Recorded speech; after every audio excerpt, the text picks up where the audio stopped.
A huge shout out to Daryl and Werner of the wrestling podcast Covalent TV. These guys work extremely hard and give an honest review. It's the second best podcast in the world, second to the Kurt Angle Show. Oh, it's true. It's damn true.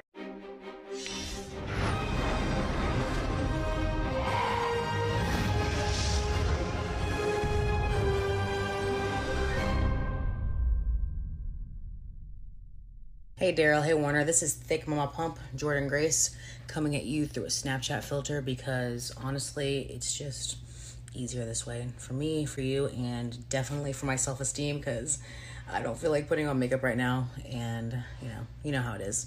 But I heard you guys do a wrestling if I can talk today, podcast called I'm gonna say this right, hopefully. Covalent, fingers crossed, that's how you say it, because I think I would normally pronounce it Covalent, but Covalent Wrestling Podcast. So I hope that is awesome. I hope you guys get, a bazillion views on it or listens or however podcasts work, because everybody does them on Zoom nowadays. But talk to you later. Bye.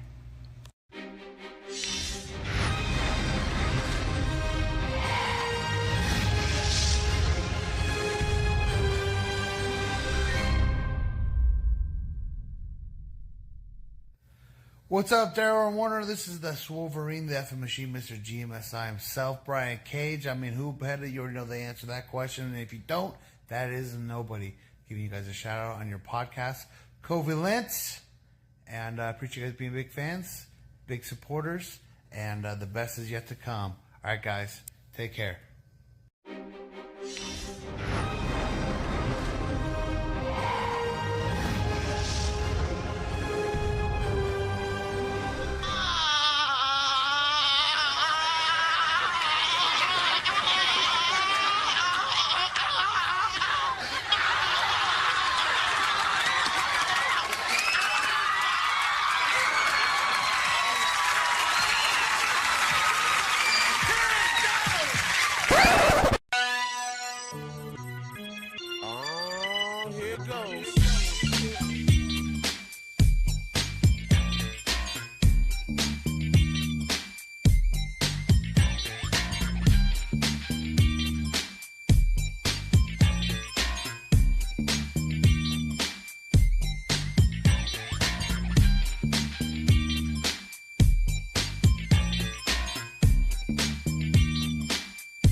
Okay, rumor has it y'all been waiting on this one. Rumor has it that y'all have been waiting on this one. Y'all been wanting this one to go down, and I understand why, you know what I'm saying, guys, because I told y'all on Wednesday, I got some shit I want to drop in the pot, man, and we gonna cook on this very, very, very high-burning stove that we have because we know no other way than to fire people up with the truth, ladies and gentlemen. You know what I'm saying? But we are here. It is Friday, so that means welcome to your WWE Smackdown and AEW Rampage live review. It is your boy, Mr. Starks, and Big dude. what is going on, man? What is going on, ladies and gentlemen? How is everybody doing right now? Before I get into anything, man, it's time to shout some shit out, man. Y'all better go run up the views on that Harley Cameron interview. Y'all better go run up the views on that Ricochet interview. There's more interviews coming. We got more. We got some of the legends coming up. Man, y'all better look out for every piece of that content slate. All of this stuff is going up. Y'all gonna want to look out, man. Y'all done seen all the content dropping, and there's even more. That it don't stop there, ladies and gentlemen. It does not stop there. So support. My voice is on its last leg still from last week. Feel like I'm coming down with something yet again, and I'm shitty about that because I was sick the week before WrestleMania, so here we go again. That's what happens, though. That is what happens. But it is a labor of love. So the least y'all can do is go run the numbers up on those interviews, and let's get this shit popping the right motherfucking way. Y'all know. Y'all need to wear some fucking flame protection or something. Y'all might not want to get burned by this fire. I don't want y'all eyebrows to get singed, ladies and gentlemen. I don't want that for y'all. I want y'all to have fully functional, fully robust eyebrows. Okay? So sit back, relax, enjoy this motherfucker. But before y'all do, man, before y'all get to relaxing too much or y'all get too lazy in the stream to do anything, I need y'all to be a part of that like gang, comment gang, share gang, and donation gang. Hit that Cash App. Hit that Streamlabs link. Show the necessary love because it is important. Again, it allows us to drop that dope-ass content that y'all love so much, but if you don't love it and you don't watch it, then in which case I'm not talking to you. I'm only talking to the people that support the show. But if you are new here, welcome in. Welcome in. Y'all can hit that like button too. It's free. Costs you nothing. All right? So much love to everybody. Everyone that will be coming into the room, salute to you as well. Because I know some of y'all watch this on delay. Some of y'all rewind. And that's all right. That is a last name my mom would have said something. She would have said it in a funny way. The way my mom said McCracken used to crack me up. It was hilarious. All right. I cannot duplicate it, my God rest your soul. But that we got Xavier. I'm going to try to say it like how my mom used to say it. McCracken. It's just the way she used to say it that I cannot say it that way. It was hilarious. But salute to everybody liking and following the page right now. Thank you. And in case y'all wondering if we getting our clout up, man, we are. You know what I mean? I already talked about it a couple weeks ago when it happened. But I got to give a salute to Logan Paul and the Impulsive Show for shouting us out. You know what I'm saying? Putting us out there in the forefront and sharing it on a reel, which is really interesting. So salute to them for that. We getting our name out there, bro. We getting lots of motherfucking shout outs and lots of love, and we don't got to be compromised to fucking get it. Nope. That's the beautiful part of it all. Don't compromise yourself. Be real, man. Be real. And if you are real, people will recognize that because real recognize real. But we got a job to do, ladies and gentlemen. I cannot go too crazy right now. Again, voice is on his last legs, y'all. So let's get into 10 news, and we also have to hold one special. Wait, hold on. Let's see if it does it. One special accountable, and we're going to bring you those facts, data, and statistics as we go. So let's go ahead and get straight into the news. Before I jump into news, Andy Goodrich said, "Hey guys, I was wondering if you're okay after yesterday's comments." What comments? Yeah, what you talk about? Yeah, you're gonna have to get more specific on that. Yeah, but getting into the news, everyone remembers when Adam Copeland gave his rah AEW speech a couple weeks ago. Mm-hmm. He has since gone and given an interview and said, "I don't care what anyone has to say. I want to send a positive message to our locker room." And you know what's funny about that? The amount of people I've seen. Well, why am I saying amount of people? The amount of WWE drones I've seen going, "Oh my God, his check must have cleared." Motherfucker, his check cleared the moment he signed the goddamn contract. Mm-hmm. Gotcha, bitch. Just like if he was in WWE. Oh, let me get at this. Hold on. So, because he wants to inspire a locker room full of young wrestlers, because AEW's locker room is young. Gotcha, bitch. And to a certain extent, dumb. When, we've all been young and dumb and so on and so forth. That is a very young and dumb locker room, and he wants to go out there and show what leadership looks like, what it means to rally the troops, and so on and so forth. I don't see the problem with that. The only people I think that see a problem with that are WWE drones, but I'm going to hold off on them because we got to cook. This is almost going to be like a continuation, one, if you shall, of what I had to say on Wednesday. It's going to be a continuation of that. But I got some more details to add in. I got some more stuff that I got to slice up the ingredients with because it's very important to talk about it. And if you don't talk about it, then in which case you're being a little bitch and you're avoiding the pressing matters that are happening in pro wrestling media and in WWE crowds. But salute to Adam Copeland for doing that because a lot of veterans who have been there chose not to do that. Some of them even chose to leak AEW's backstage dealings to the media. Mm-hmm. That's why y'all should go watch the Harley Cameron interview as well, because we spoke about the AEW backstage environment. So y'all should go run the numbers up on that one as well. Go watch that interview, okay? Get that motherfucker blasted out there. Share that shit with everybody that'll listen. Share the Ricochet interview as well. They're not too long, short, sweet, to the point. Y'all really need to go ahead and watch those. And that's you're really shocked at Ricochet. That should be the big thing. Hey, shocked in Ricochet. That's how it goes. Mm-hmm. That's how you're supposed to do it, ladies and gentlemen. That is how you are supposed to do it. But salute to Adam Copeland, man. Salute to him.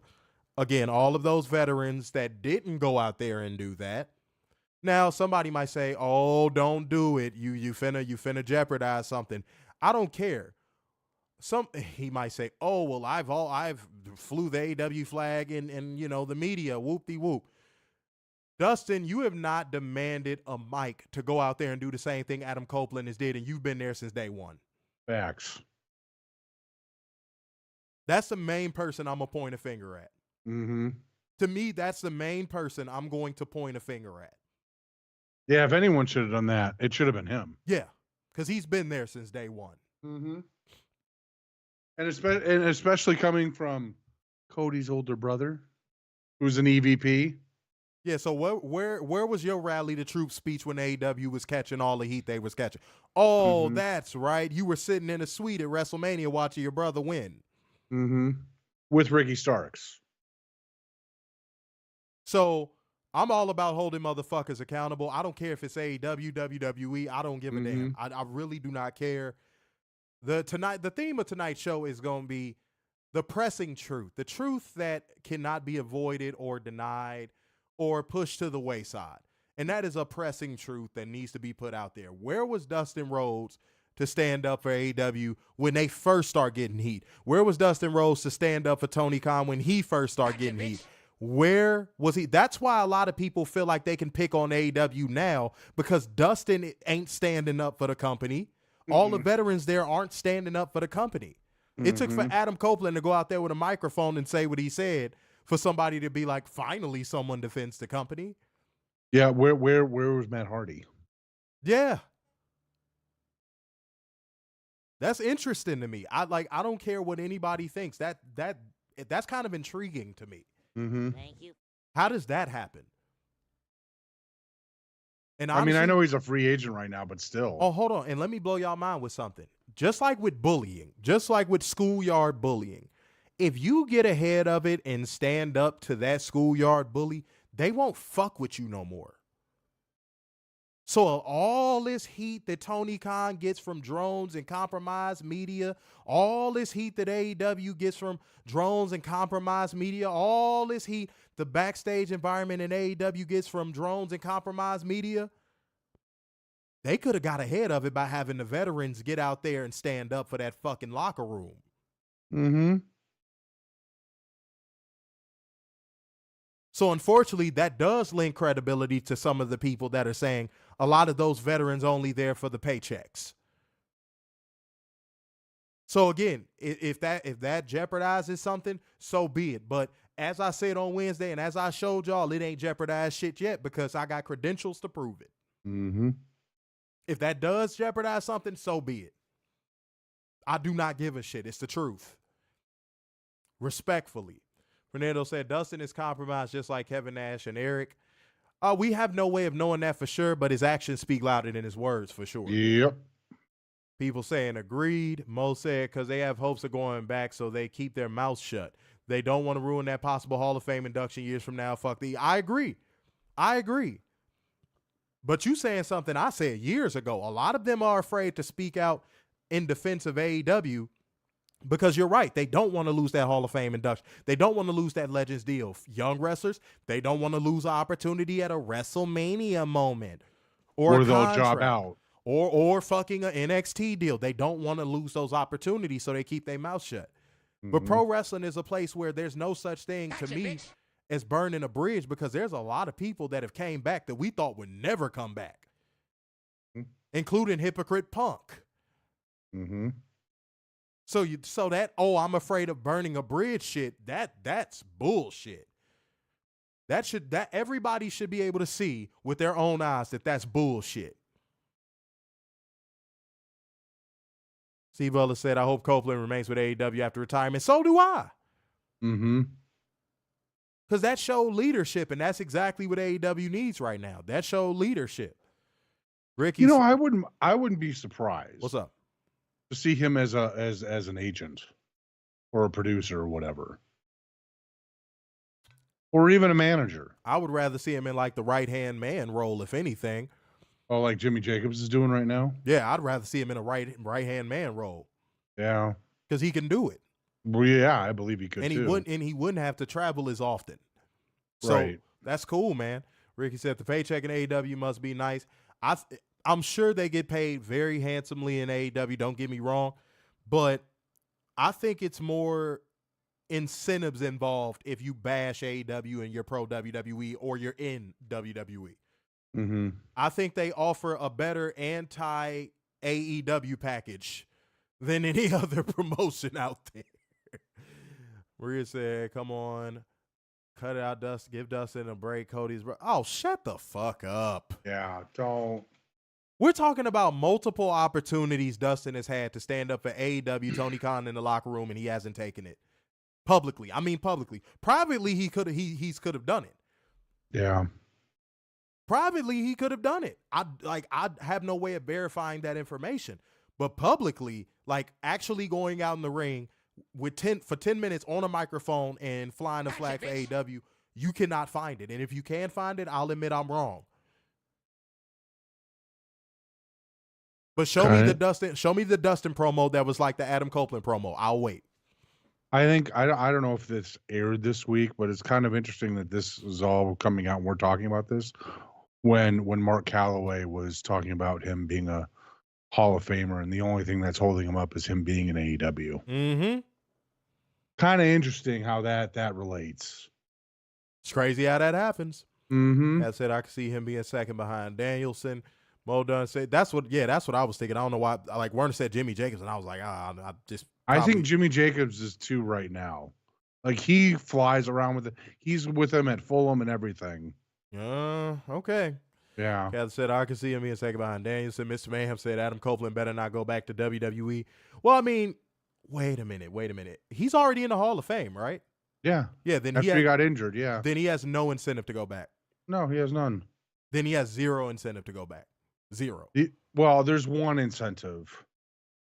Christian, but I don't know if Christian's ever going to get in. Well, dude, be for real. I'm just saying. Be for real. WWE has always hated Christian. Let's be real. Even when he was an active wrestler. Stop. I mean, his wife's already in, so really, outside of Christian, there's nothing. But everybody's saying, give me a break, Maria. Come on, Maria. Well, you can expect her to say some drone-ish shit. I don't like it, the reason why I say shut the fuck up is because like it adds nothing to the conversation when you say stuff like that. Like you're just spewing rhetoric that we can scroll Twitter and see ad nauseum. So if it just doesn't add anything to the conversation, I'm gonna tell somebody to shut the fuck up. Simple as that. Guys said it makes Omega's comments about he wouldn't hire half the locker room correct. What are you talking about? Fernando said Dave Meltzer has really lost it. He's comparing Cody's popularity to Stone Cold and The Rock when they first became champion. Yeah, no. You know what Dave Meltzer's doing? And I hate this. Everybody is so scared of the WWE drones. Mm-hmm. Everybody is so scared of them. Dave Meltzer is so scared of them now to the point of where he gave the Cody Roman match 4.75 stars. Yeah. That's how that should never be anywhere near that. It's not even 3. No. That's how you know he's afraid of the drones now. He's terrified of them. All of these media people are terrified of the WWE drone army coming after them. They're shook. But like gang, comment gang, share gang, donation gang, man. Hit that like button, y'all. No reason why we got 17 people on YouTube and sitting at 9 likes. Hit that like button, man. Come on. What are we doing? All right? Hit that share button as well. All of this stuff is free. The only thing that's not free is donation gang. And if you want to donate, you can hit the Cash App or the Streamlabs link. Go ahead. You know who's afraid of us? Drones. Yeah. They don't come on here, dude. And when they do come in here, it's like once in a blue moon.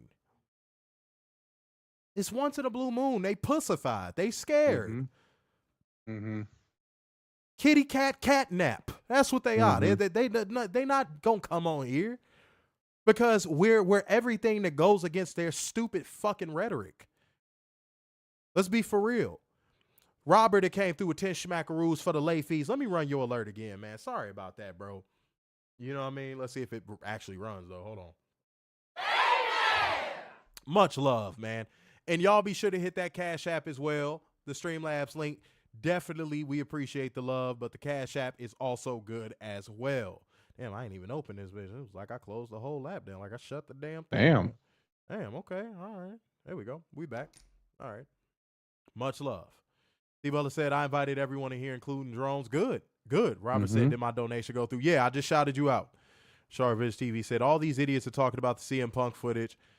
It's the death knell for AEW. We finna talk about that. We finna talk about that because I'm actually foregoing my drone accountability tonight just to discuss a few things, ladies and gentlemen.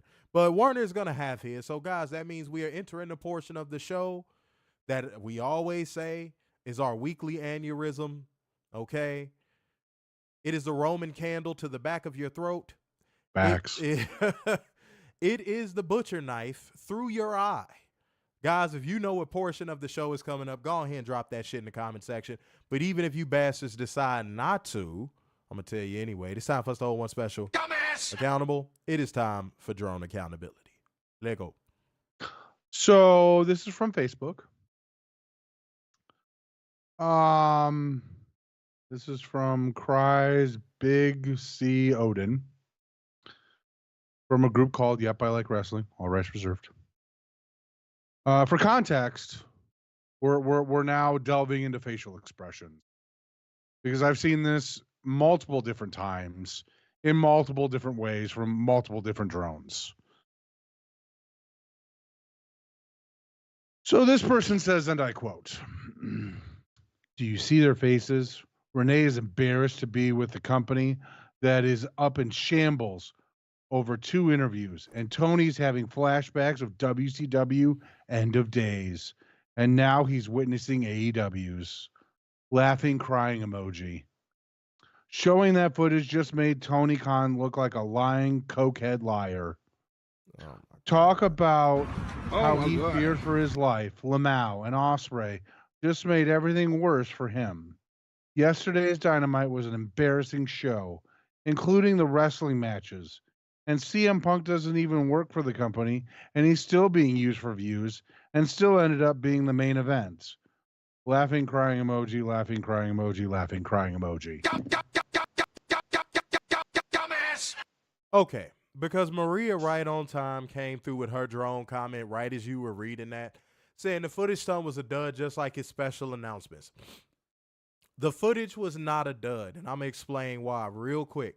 And I got to be a little bit short, sweet, and to the point with this one because of what I got to cook on. It's going to take me like a second to get through it. Maria, at the end of the day, because this is something I want to say to every drone, every single one of you weirdos, AEW's not going anywhere.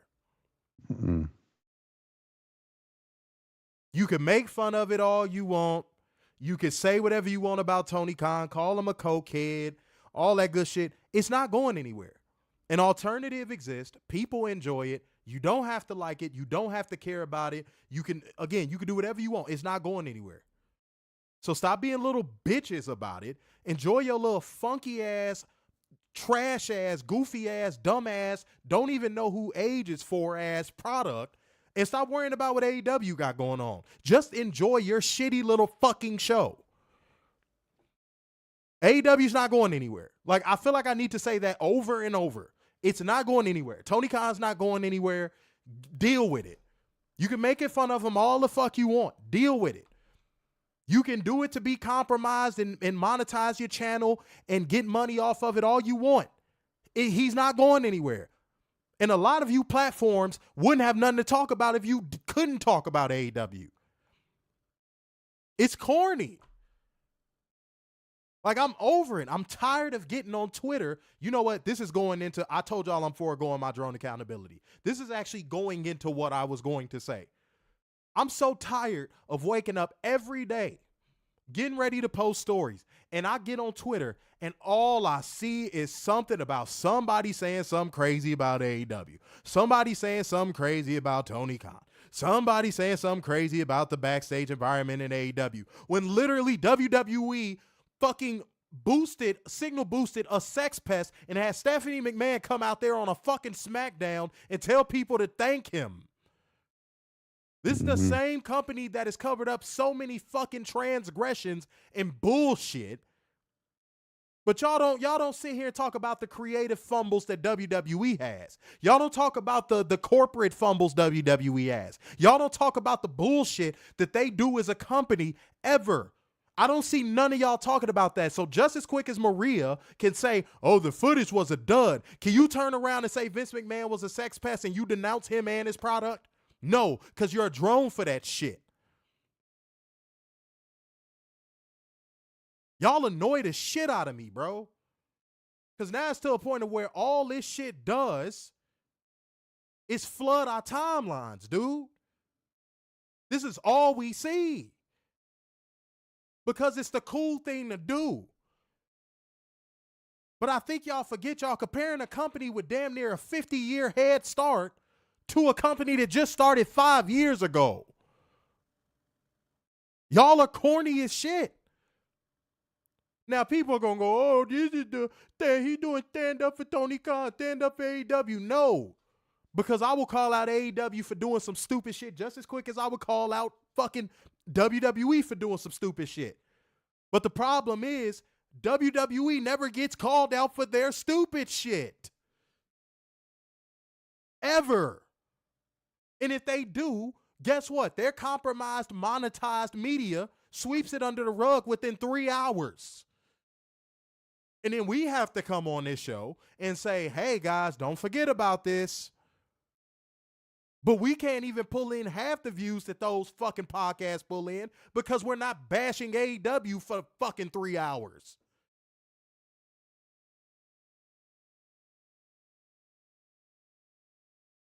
Accept it. AEW's not going anywhere. They're going to make mistakes. Do we forget that WWE almost died? Vince McMahon had to be forced into the Attitude Era? Do we forget?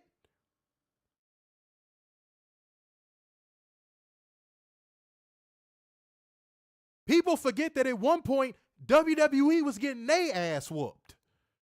WWE was in AEW's position that they're in currently. How soon y'all forget? But y'all not finna pull that bullshit with me. I am so sick and fucking tired of waking up every day seeing the same fucking thing. Now, what I want to get into is this. Because I told y'all I was going to drop some shit in the motherfucking pot. Me and Werner have had plenty of conversations on this show about gatekeepers in media. We've had plenty of conversations about gatekeepers in media.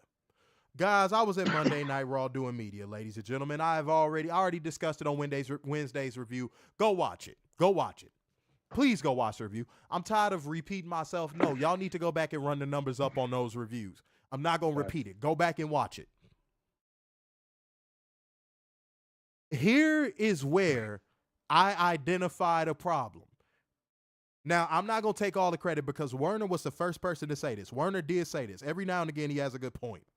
Werner said this. He said the reason why I think there's so many fucking gatekeepers is because they're letting friends in, they're letting friends of friends in, and they're letting in people that just kiss WWE ass. And I concurred with him on that when he first said it, going on 3 years ago now. I concurred with him. I said, that's clearly what it is. And AEW is not exempt. AEW does the same thing too. It's the same people in every media scrum. It's people. No, let me not get there yet. I'm going to get there. So guys, I go do media Monday Night Raw. Raw after WrestleMania. I go do media. I sit down, get, me and my videographer, get the equipment set up. We're ready to go. We gonna, cover some content. And guys, I had people to the right of me that I did recognize. Emily May Heller, I think that's how you say her name. I saw her. I saw a couple people from a couple other media platforms. Those people that were far down in the same press row as me, they were being quiet. They weren't really saying nothing. So I'm not gonna give them no smoke because, they were just there doing their job. Okay. But that's not who I want to talk about. I want to talk about, because Emily May Heller is actually doing Windy City Riot for New Japan tonight, so she's not compromised. She's actually she actually did the announcing for the press conference, I think that's what she told me. I could be wrong. But it was a guy to the right of me. He was so forgettable, I don't even remember his name, so sorry, not sorry, bro, whoever you are. And here was what he said to me when I was just exchanging pleasantries because he sat down next to me. Here's what this man said when I was just asking, like, hey, what platform are you with? Whoop-de-whoop, what you got going on? This man looks me in my eyes and he says, oh, my friend is a referee in NXT. I'm here because of him. I get free NXT tickets. If you need a hookup, I got you. Woo, woo, woo. And he said, you know, and I say, hey, man, you know, I'm with the platform Covalent TV. You know, follow me, whoop-de-whoop. So he pulls his phone out. Now, guys, I am not this person. I've never been this person. I don't care about this type of stuff. This stuff is not a measuring stick to me because I'd rather a motherfucker be be the man in real life. Be the man or be the woman in real life.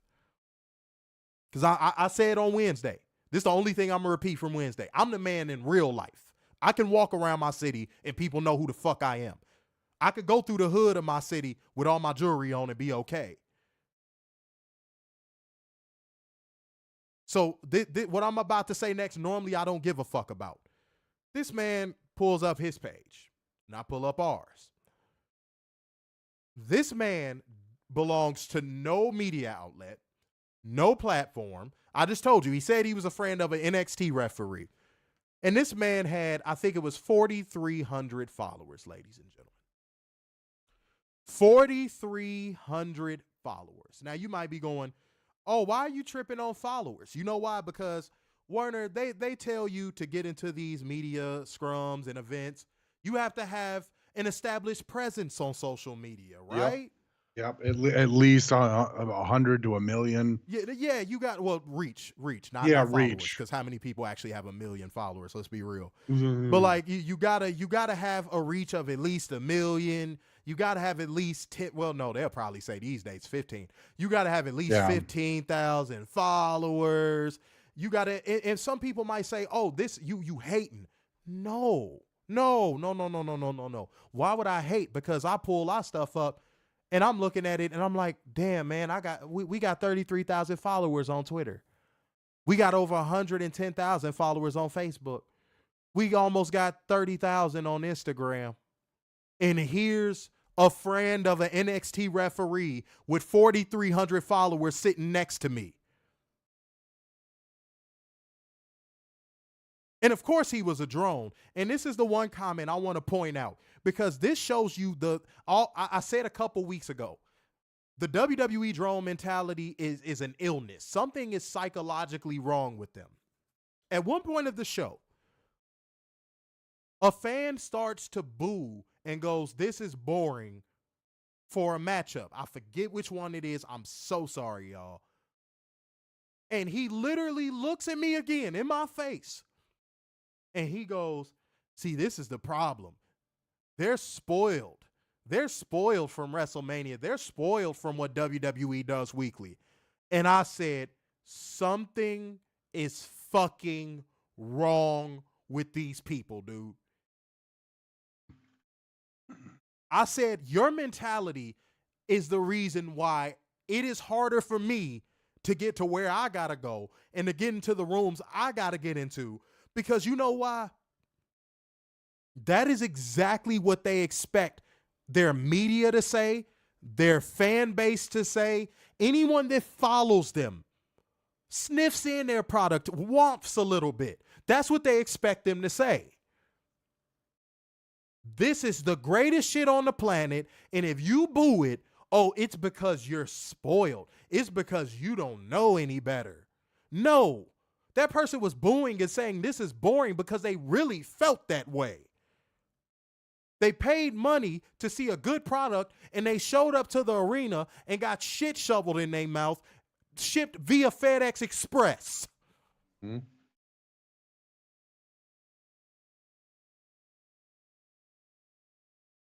FedEx overnight. That mentality is why media outlets cannot grow. And when I say media outlets, I mean ones that are self-made, truthful, honest, pride themselves on integrity. Guys, I said on Wednesday, I willed myself into them rooms.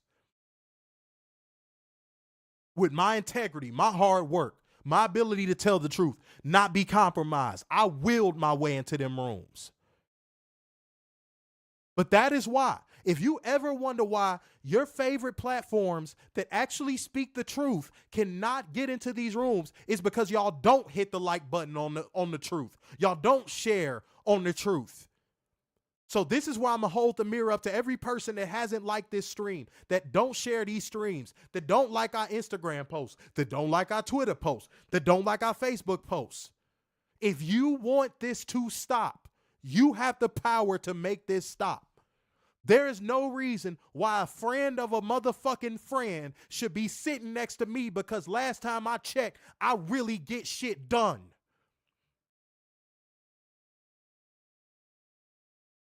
We really work hard for this shit. We really got a presence. And no shade to Emily, because Emily's doing good things, but she shouldn't be sitting next to me either. That girl just got barely 6,000. Mm-hmm. And I've said multiple times, See, but I'm going to exclude her because I think she does have a little talent. But all you need to do, now I'm going to add one thing to it. Warner, how many times have I said on these streams? All you need to do, if you want to be incentivized and get media passes and all that stuff, be a woman, be a kid, belong to the LGBTQ. Okay. Now I gotta add one. Be an avid WWE drone. Yep. Those are the 4 things that if you do that, you will be at any media fucking scrum you want to be at. You will be at any press event you want to be at. And again, nobody can look me in my eyes and say it's hating. You hating. You know why? Because on Wednesday, go back and watch the review. I showed you every credential I had from WrestleMania week and weekend last week. So it ain't the Chris Brown line. It ain't how you gonna hate from outside the club when you can't even get in. No, it ain't that. Because I've been in those rooms. Your favorite wrestler know me on a first name basis.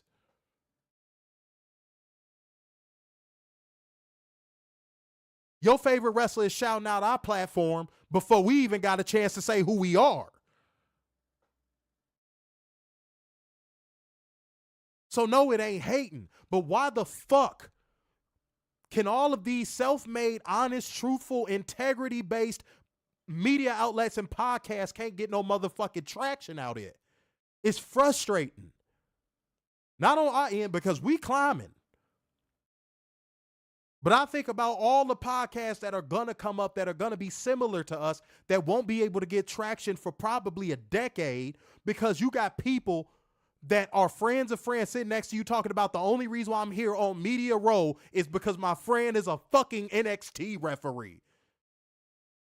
And he has the audacity to say to somebody who's criticizing the product, oh, the only reason why you're booing and saying this is boring is because you're spoiled. They're not spoiled. The product is spoiled. It's spoiled like milk that's been sitting in your refrigerator for 2 fucking years. You're right. They are spoiled, but in a fucking spoiled milk kind of way.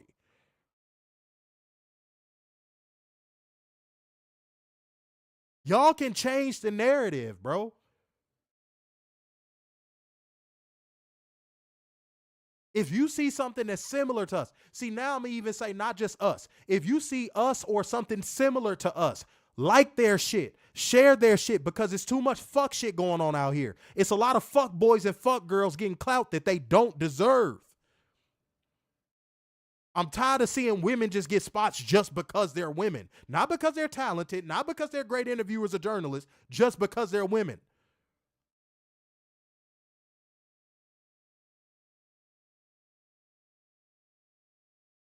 And I could go on and on.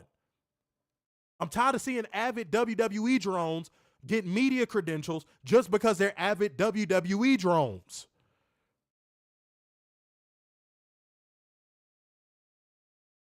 Y'all can change the narrative.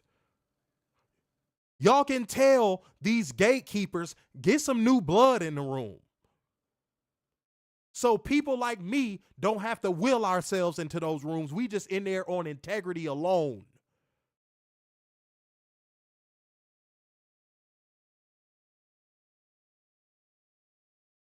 And y'all know I'm telling the fucking truth.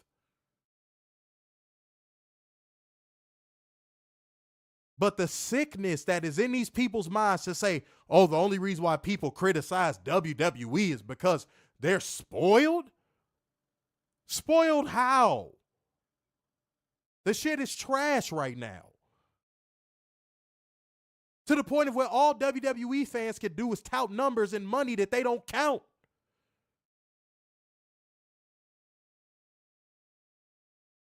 And this same passion y'all seeing right now, this was me all year one. Ask Werner. Mm-hmm. Mm-hmm. Run year two. I've actually calmed down a lot. Facts. This same passion y'all see, I had this every review. Every review. Because I actually want to see a fucking change.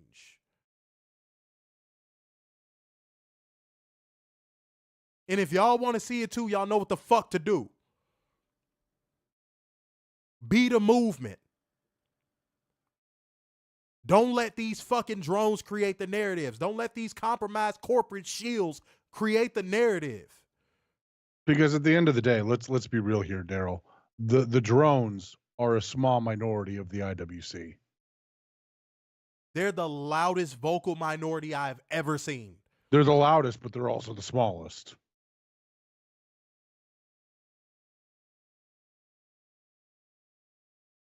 Come on. Let's be for real, bro. Maria, I don't know what you're talking about. You said, what about Will Washington getting hired from AEW right for Fightful? What are you, is that you trying to get like a gotcha moment or something? Because we've been shitting on that for years. Like since it happened. Yeah. Is that like you going for like a gotcha moment? Yeah, because that ain't going to work.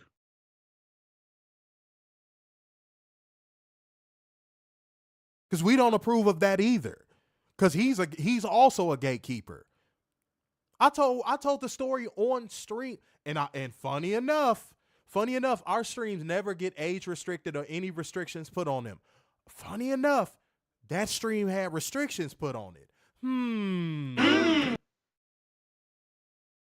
I could prove it. I got the screen. I could screenshot it and prove it. Literally the only stream we had that's been restricted. Because I told the story about how when I ran into him, he looked at me like, oh my God, no. More than one black guy? Oh God. He's clearly a gatekeeper. He don't want me in them rooms. Because he knows I'm more charismatic. He know I'd probably get in with Tony Khan faster than he did. He don't want me in them rooms. Because I'd shake that motherfucker. Yeah, when he saw me, he knew who I was. He looked at me like, oh God, I never thought I'd meet this guy. I'm going to look like such a fucking beta in his shadow. I'm going to go hide now. Warner, that you hit the nail on the head. That's literally what he looked like. I'm going to go hide now. You could tell in his mind, he was like, damn, I hoped I would never run into you. Mm-hmm. I prayed I would never run into you, because you know why? You standing next to me makes me shrink. There's a lot of people that will gatekeep and hate on you in this life because you standing next to them makes them look small. So I don't know what the fuck Maria's trying to do. I don't know what you're trying to do. I don't know what you're trying to get. If you're going for a gotcha moment, but I said before I got into this that there's gatekeepers on both sides. Mm-hmm. But the gatekeepers on WWE side are clearly delusional. And that's a bigger problem to me. Because I'd rather just have a regular run-of-the-mill gatekeeper than a gatekeeper that literally thinks that shit is water. I'd rather have a gatekeeper that just gatekeeps and don't say nothing than have a gatekeeper that thinks that doo-doo is motherfucking a steak dinner. So even on the media level, WWE is droned out. And AEW's Fightful out. Because if you guys watch those scrums intently, how many questions go to anyone else other than Fightful? Or Brandon Thurston. Brandon Thurston. But Brandon Thurston actually does work that I respect. Yeah, I know. Same. So Brandon Thurston or anyone from Fightful. Come on now. We need answers. Steve Butler said, meeting Daryl and Werner in Grand Rapids was a great moment in my life. Salute, Steve Butler. Salute to you. Bang, bang, bang. Let's read a few comments, man. I just had to get that off my chest. I told y'all I was going to drop this shit in the pot and I was going to cook. Because that passion that I had year one is coming back. Because I am dead tired of seeing delusion on my fucking feed. Oh. I am dead tired of seeing gatekeepers. I am dead. Like, these people need to be called out. And it's a reason why these gatekeepers don't got social media presences, y'all. Mm-hmm. It's a reason. Because they don't want you to put a face to the gatekeeping. That's intentional. Plus all the drones like, can I watch Raw for free? The people that gave me the motherfucking media credentials for Raw After Mania, I had never seen them on social media in my life. The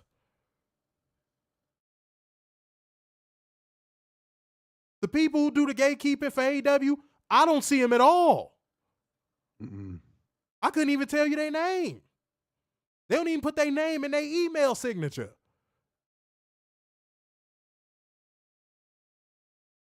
That's how you know they gatekeeping. I was telling somebody this earlier. Werner, when you are squeaky clean and you got freedom to do whatever you want in this life, mm-hmm. What is the incentive to lie? None. Zero.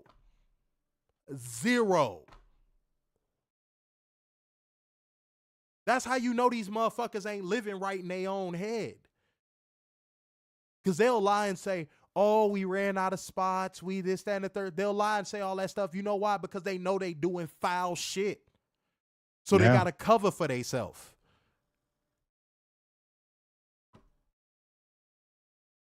Come on, man. Or better yet, it's all these other podcasts are like, well, I got to say nice things about WWE because I got to get past these gatekeepers, and they only like people that say great things about WWE all the time. 4,300 followers sitting next to me. Excuse me. I'm honestly waiting. The next time you go to a WWE event and you're doing that, and then all of a sudden, well, I got tickets because my friend is one of the makeup artists here. Like, the motherfucker ain't even say family, y'all. He said my friend is an NXT referee. Mm-hmm. Do you think those people should be sitting in the same room as us? Be for real. Can you trust a person like that to give you integrity-based media? Or do you think they just up there for the clout and free tickets? Okay, all right then. Rhea said, men have a huge head start on everything from years of being held down by men. We need to even things up a bit. Oh, shut the fuck up. Oh my God. Are you serious? A woman, Werner, we finna do this tonight. Werner, if a woman has a nice pair of C cups and a 6 in her face, if a woman has a pair of C cups and is a 6 in the face, mm-hmm. Can she start a platform tonight and get 10,000 subscribers within a month? She could probably make what, 250? on OnlyFans. Easy. What are you talking about? And all you need are C cups. What are you talking about? And I bet you don't even have to get naked. No, man, fuck that. What is she talking about? I have no fucking clue. You sound dumb as shit. You sound dumb as shit. It sounds like the feminist California thing coming out. Man, gone somewhere with that dumbass shit. You sound stupid. And no, it ain't no jealousy because, again, I make great money. No, this is not a hate from outside the club thing. Yet again, no. I'm doing well. I'm fine.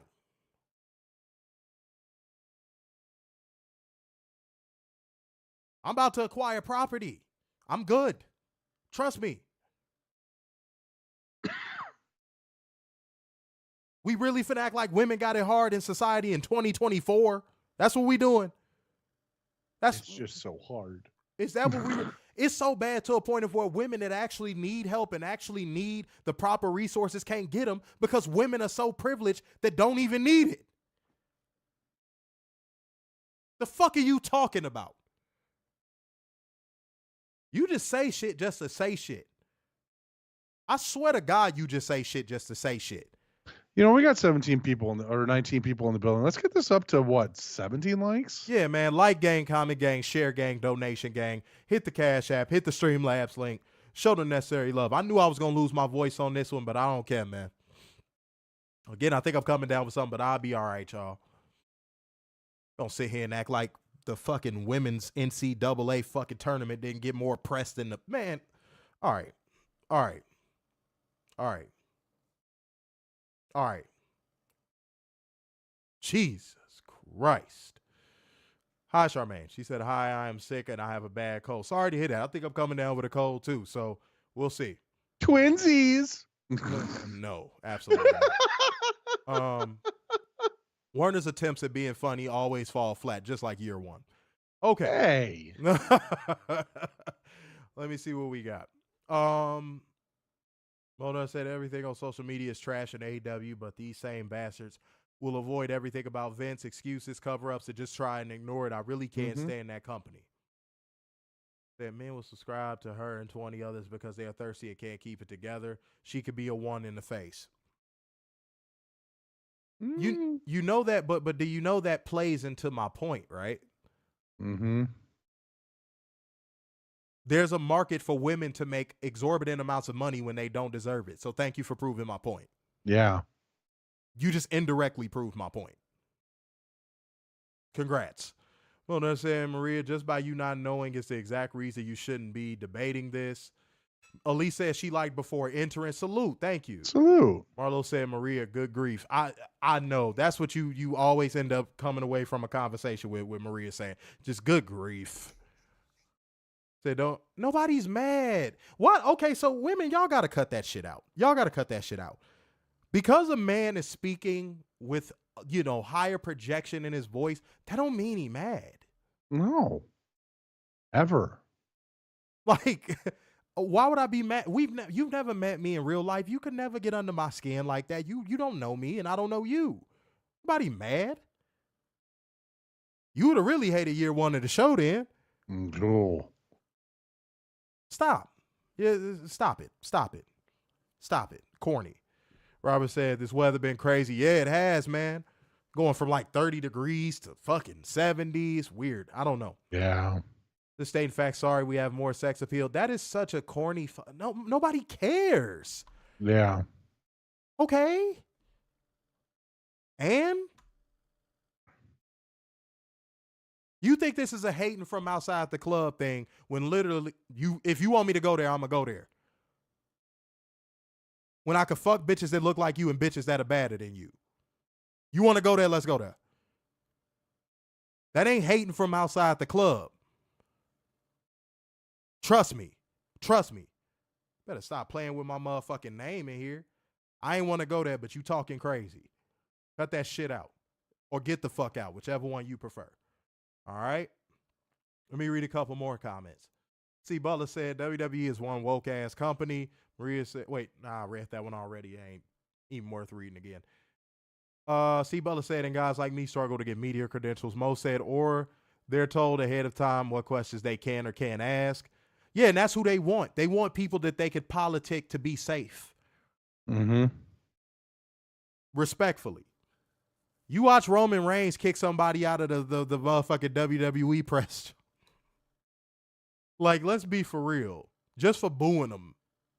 Yeah. And he's a heel. Well, storytelling. It's cinema. You know what I'm saying? Mr. Ma'am said Maria is a clown. See what we got. Yeah, all right, for sure. Peace out. All right, y'all. Let's move on, man. Let's move on. Let us move on, ladies and gentlemen. Because, guys, we got to get into a show that doesn't mean anything because week to week, you know the quality is going to be absolute gutter trash. And they're not going to bring their best to the table. They're just going to go through the motions. But I will say this as a pregame thought. This show felt more like a Raw after WrestleMania than Raw after goddamn WrestleMania. Facts. That's a shame. And I think the only reason why they did that is because it's their last year on Fox. Or last 6 months on Fox, whatever it is. So that speaks very heavy volumes, ladies and gentlemen. And Fernando, don't be a simp. Don't be a simp. Yeah, come on. Don't be a simp. I love you, bro, but don't be a simp. She's talking out of her ass. She clearly has no clue what she's talking about.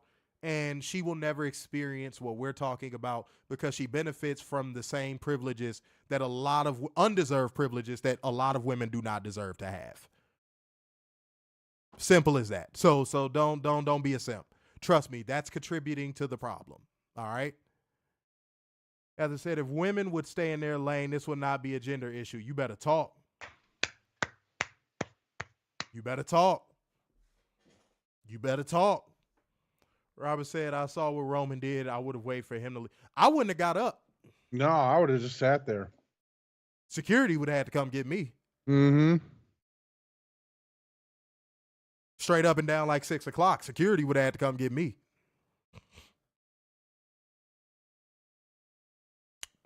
Simple as that. Roman would have been butthurt. He would have been butthurt. He would have been like, get out. I would have been like, who? Get me out. Come get me out. I know this is going to sound stupid, but I would have sued. Really? Denying freedom of the press. That's a First Amendment right there. Denying freedom of the press. I know it's just one person, but think about it. No, you bring up a good point.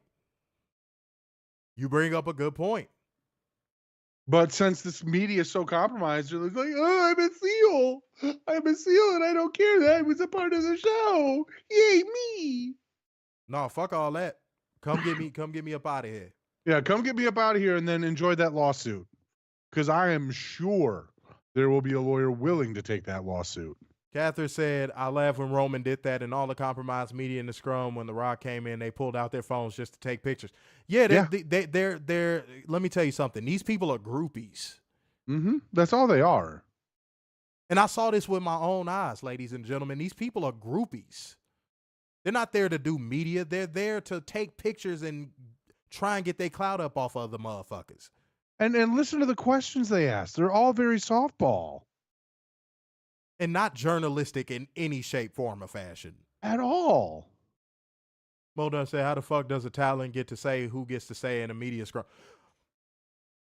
Hey. WWE fosters that environment.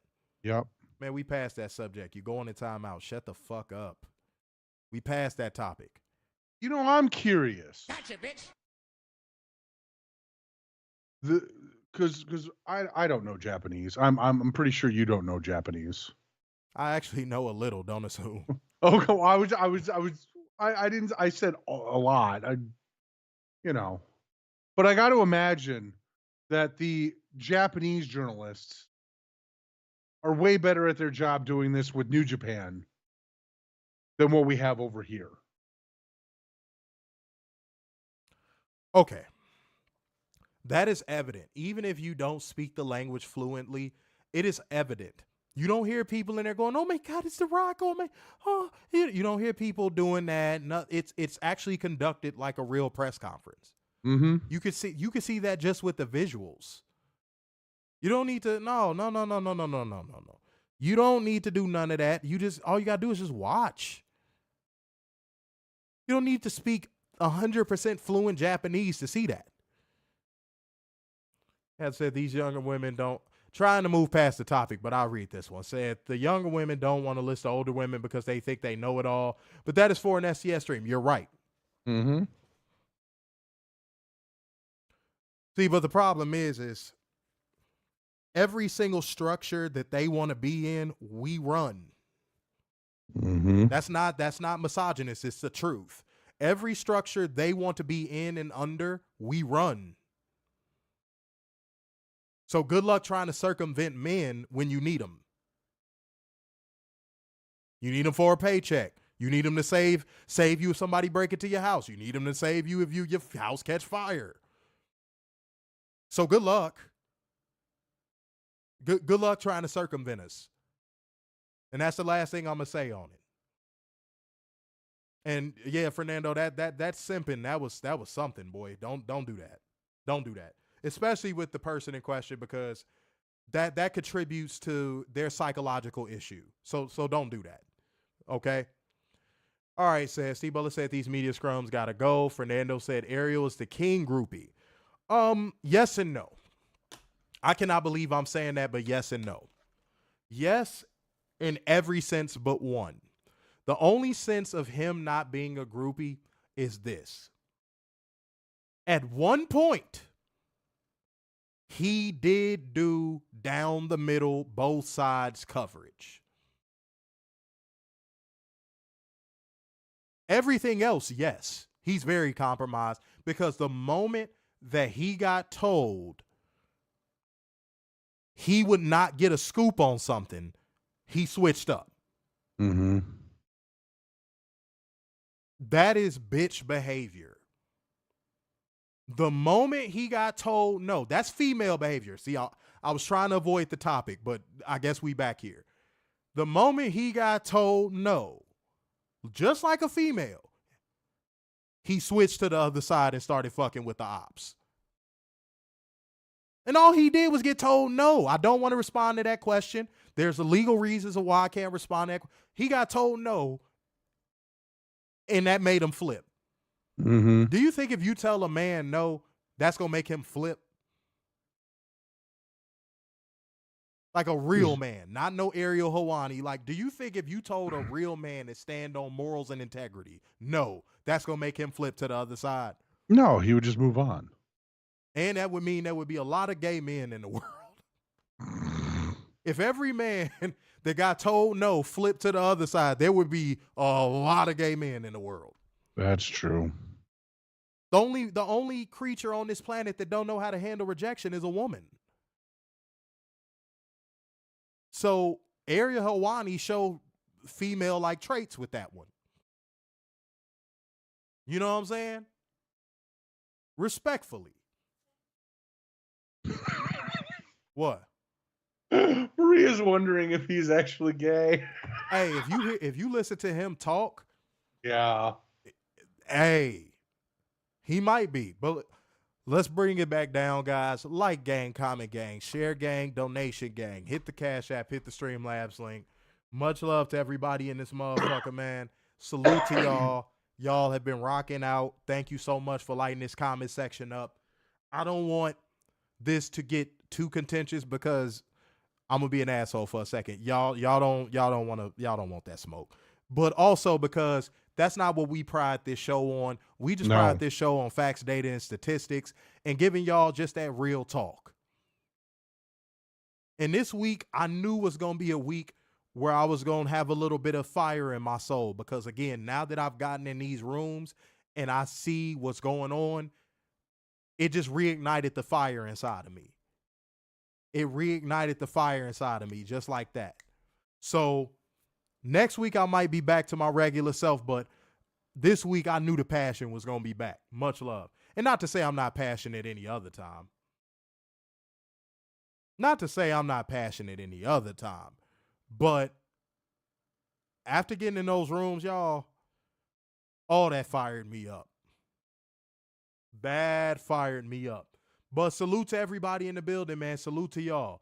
Catherine said, Ariel is the king of the beta bitches. Said, no, a real man will not care. Yeah. Men, we're used to it. We used to rejection. Yeah. Some men just get rejected less than others. That's really all it is. Mm-hmm. Some men just get rejected less than others. There might be a man that thinks, oh, I bet Michael B. Jordan never gets rejected. Are you crazy? I've literally heard women say, I'm not as attracted to him as every other woman. And these were women that were actually bad women.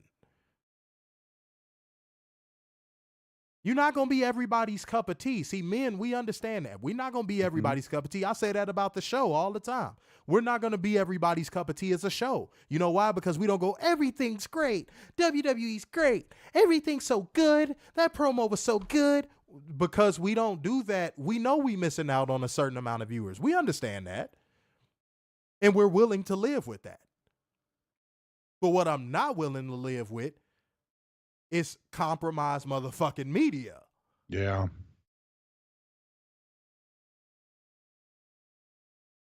And at this rate, compromised social media. Like you can't go nowhere without seeing this shit. Just want to make that clear. Well, I said media scrums are nothing but predetermined certain individuals to be there to ask questions because they know they'll ask dumbass questions, just like the guy said. Facts. Mm-hmm. It's all about the softball. Hold on. Motherfuckers want to get packed up, bro. Boom. I told you that discussion is over. You could create as many burners as you want. Fuck around and get blocked from the channel. All right? Stop being a weirdo. Stop dragging it. Nobody else is talking. Even Maria ain't talking about it no more. Stop. You dragging it. Cut it out. Be mature. You don't act like an adult. Stop. Okay? Have some fucking decorum. Act like a lady. Stop trying to drop it. Stop trying to drop nuts on the table that you don't have. Stop. You can spew all that anti-man feminist bullshit you want. I can still smoke your boots in the debate. The only reason why I'm not debating is because we're trying to do a stream. So cut that shit out. That's the last time I'm going to say it.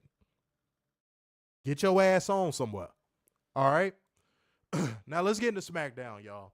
The show opens with a recap of Cody Rhodes winning the WWE Undisputed Championship at WrestleMania XL. Then we go to the intro video, and Cody Rhodes makes his entrance as WWE Undisputed Champion. Okay, so guys, is it like Marvel vs. Capcom when you go to the question mark on the screen where it just jumps around on what stage and setup they're going to use from week to week? Now, people might be going, Daryl, you're a hypocrite. I thought you wanted to see more variety in the WWE sets. With the pay-per-views, yeah.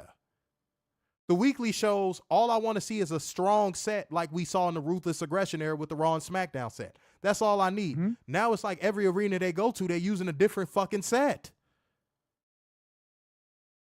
And none of them look good. None of them stand out. At all. So are they just like on random mode with what set they gonna fucking use? God, you can't be no motherfucking gangbanger and do that. You can't be like, yeah, today I'm Crip, man, and then next day, oh, I'm Pyru. They're going to be like, man, if you don't get your ass out of here before you get killed. I think what they were trying to do for Monday was trying to get that 19,000 mark so they can say the biggest ever Raw after WrestleMania ever. Yeah, but the SmackDown set, I don't know. That shit looked very NXT-ish. Mm-hmm. I don't know. And I don't think it sold out like they said Monday sold out. So Cody already waning. Yeah, hold on. Who is that? Hold on. Baron Von Rosh. Whoa, I'm going to fuck that up. I'm gonna fuck it up. But Baron Vaughn, that's what I'm calling you right now. Over there on Twitter said, "Welcome to the TKO budget era." That's funny. Oh, and by the way, no, ain't nobody talking shit after pausing you. It's just you ain't finna you don't control this room. We trying to keep the energy good. You don't control this room. Again, you could go spew that shit on a stream with some bitches that's miserable, ain't been married, ain't gonna be married, and if they are married, they husband is a beta. You could go spew that shit on they streams. They'll love to hear it. But over here, we not doing that because I could destroy your whole fucking ego. That's all. But if you want that smoke, I'll give you that smoke. But you won't win. Like, just accept that. You won't win. Just stop. Stop. Okay? That said, they said they would be using different sets based on ticket sales. Yeah, but when it looks low budget, because that's something that they would say about AEW. Mm-hmm. When it looks very low budget and very cheap, that takes away from it, though.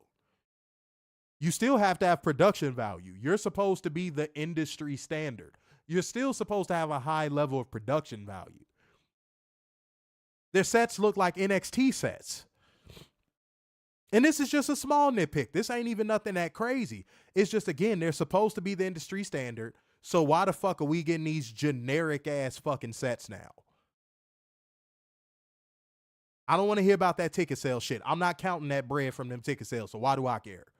Maybe Baron's right. It's the budget era. Yeah. Y'all remember when they cut back on pyro? Y'all remember that?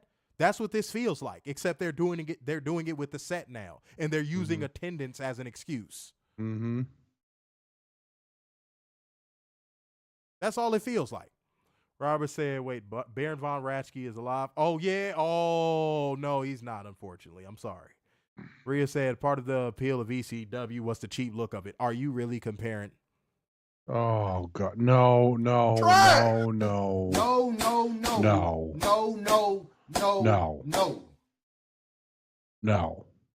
Did she really compare ECW in its prime Mm-hmm. to the 2024 LED era product? Yes. Did I just see that, bro? Yes, you did. Did I just actually see that? Yes, you did. Like, I can literally debunk that by saying one thing. The technology to do a set like you see in 2024 wasn't there in 1997.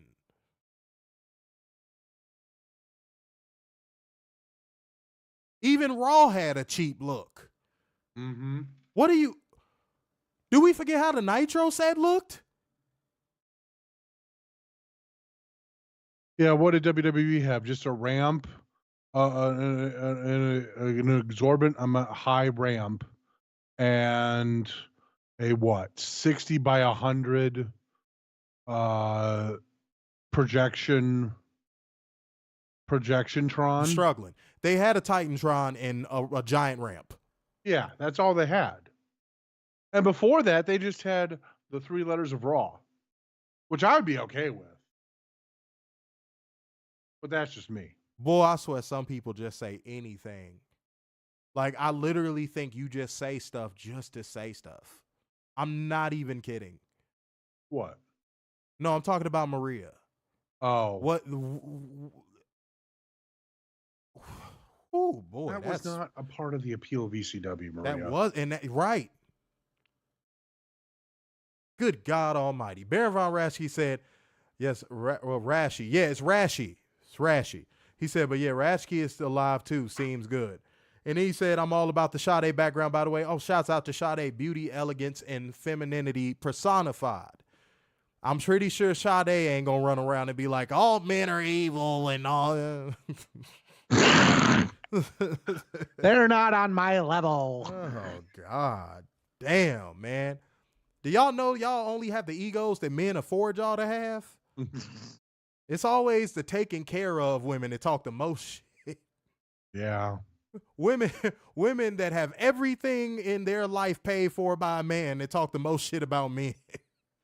I was trying to move past it, bro. I know. That's the funniest part, bro. That's the funniest part, dude. Chloe said, am I the only one who missed the giant fist on SmackDown? No, and I think you missed it. You missed it for a different reason, Chloe. Okay, bruh. I do. I'm like, goddamn, you dirty bitch, you dirty bitch, you dirty bitch. Robert said, awesome and welcome, Baron. Yeah, Baron, salute to you over there on Twitch, getting it popping. Salute to you, man. And we got 18 likes on YouTube. Man, we could easily get this up to 15 likes, man. Scroll down and take an opportunity to hit that like button, man. Like gang, comment gang, share gang, and donation gang. Ladies and gentlemen. Catherine also liked the fist. We know what she liked it. We know what she liked the fist. We not finna play them games. I don't know. She clearly wants Tony Khan's fist. Clearly. We got 137 people watching us live on Twitter right now. There we salute go. to everybody else watching on every other platform. Much love to y'all. Yeah, I love the Ruthless Aggression era Raw set. Yeah. And some people might say, oh, why do you want them to just go back? You can't live in nostalgia. No, we want an upgraded version, a modernized version of those sets. It don't got to be the exact same. It's not that hard to do either. Right. Nobody's saying it has to be the exact same one. Steve Butler said, I missed the damn curtains, Mo. Miss Man, oh, wait, read that. Robert said, I remember the old TV studio NWA WCW back in the 80s. Yeah. Good times. That's what NWA does now. They do a studio show. Uh-oh.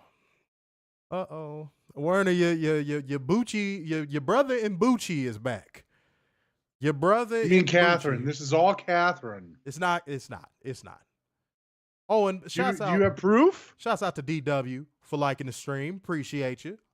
Came in here. Don't be afraid to comment like you did last time.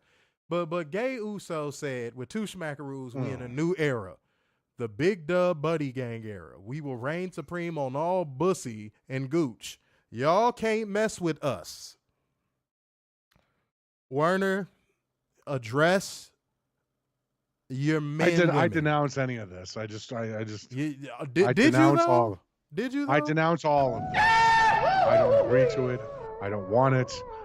I do not want any of this. You sure? Positive. Okay, you should get that checked out.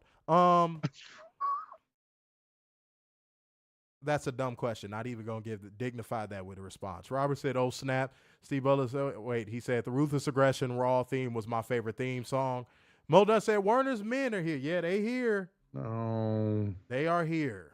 He can deny it all he wants, but they are here to show love to their man. Okay? Nothing wrong with that. But like gang, comment gang, share gang, and donation gang. Let's fly through the rest of this, guys, because we're at hour 17. We spent way too much time on that one topic because people wanted to come in here and say stupid shit. But it is what it is, man. That's the freedoms that are allowed people these days. They could just hop on the internet and say stupid shit. But let's keep it going, y'all. Let's keep it going. Cody Rhodes gets on the mic and asks Detroit what they want to talk about. Do we have to? Dog, I'm so sick of that fucking catchphrase. So am I. But the next thing. Because it's not like he's going to hand the mic to a fan in the crowd and they're going to be like, I want to talk about this. Yeah. So why does he even say it? I don't know. He talks about The Rock confronting him and he quotes Brandy Rose's line that she said on AEW Dynamite to Jay Cargill, if I'm not mistaken. Yep. And it was who the hell told you tonight was open mic night, bitch? Cody, stop acting like that line is a good line. It's only famous for how bad it was. Yeah. Is it me or is it anybody else that already wants Cody Rhodes to fuck off? Like, already he's coming off as a snide, entitled douche. Already. And he's only held the belt for like, what, how many days? 5. Oh, my God. He's even more snarky and douchey now.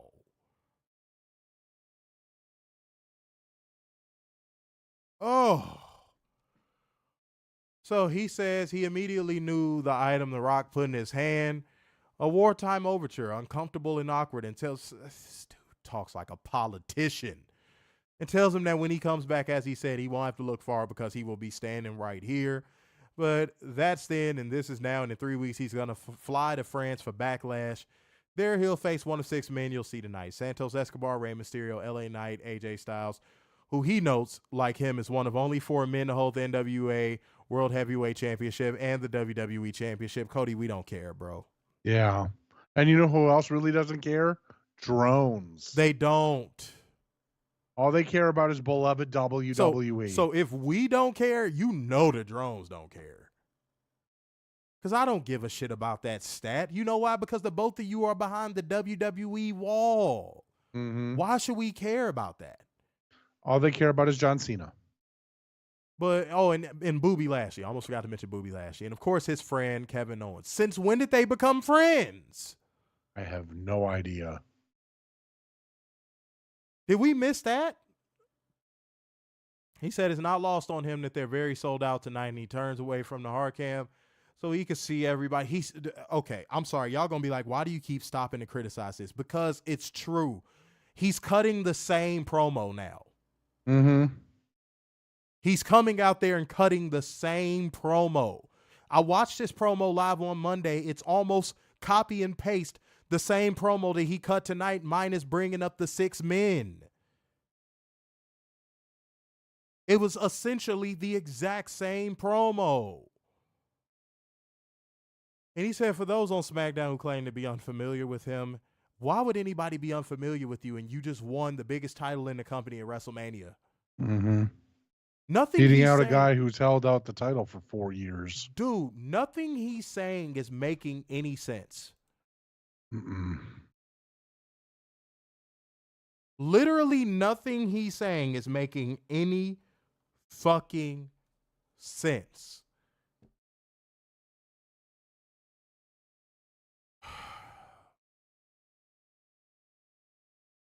And he said he'll make it simple.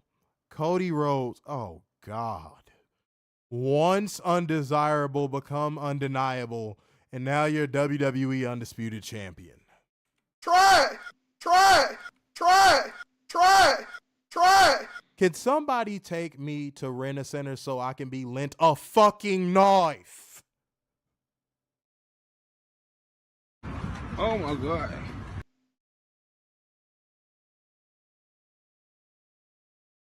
Bruh.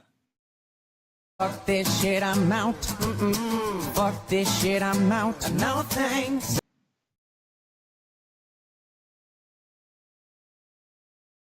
Any thoughts on this promo, man? Waste of time. You know what this reminds me of? 2010, all over again.